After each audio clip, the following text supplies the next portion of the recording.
Viral na online ang dashcam video na ito ng sasakyang bumabaybay sa Cannon Road sa Tuba, Benguet, bandang alas 10 ng umaga noong December 18. Sa video, makikita ang isang SUV na nakaparada sa gilid ng kalsada at may isang babaeng nakaupo sa concrete barrier. Hawak na raw ng NBI ang video na ito.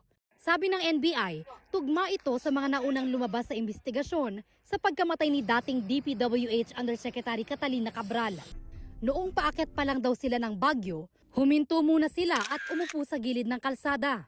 Kinumpirma rin ni Interior Secretary John Vic Remulla na tunay ang kumakalat na selfie ng driver ni Cabral na tugma rin sa dashcam video. Natiyak na ng mga otoridad na si Cabral nga ang babaeng natagpuan sa bangin.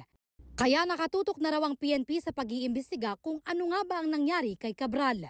Tumutulong din ang PNP sa pagkalap ng mga ebidensyang may kaugnayan kay Cabral na posibleng makatulong sa investigasyon sa maanumalyang flood control scandal kung saan idinawit ang dating opisyal.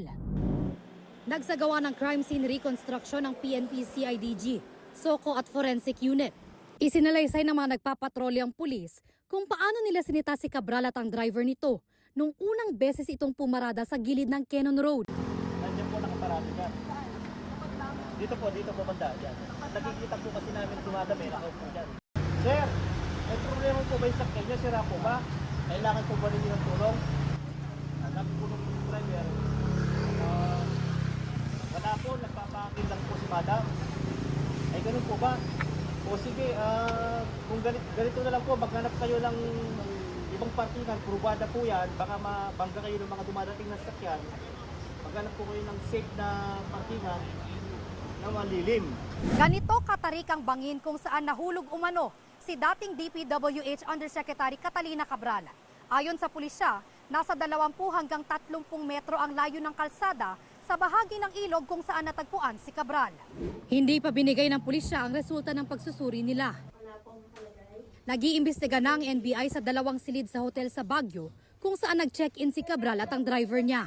Base sa search warrant nila mula sa Baguio RTC Branch 6, may probable cause para paniwalaang may nangyaring murder o homicide dahil sa kanila'y kaduda-dudang mga detalye sa pagkamatay ni Cabral.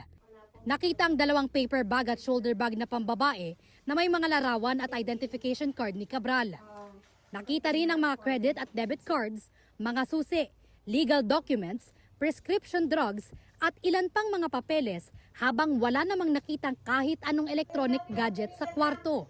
Mula sa Baguio, ibiniyahin labi ni Cabral at dumating sa isang memorial chapel sa Quezon City. Naantala ang pagbiyahe dahil sa bagal umano ng pagproseso sa mga dokumento.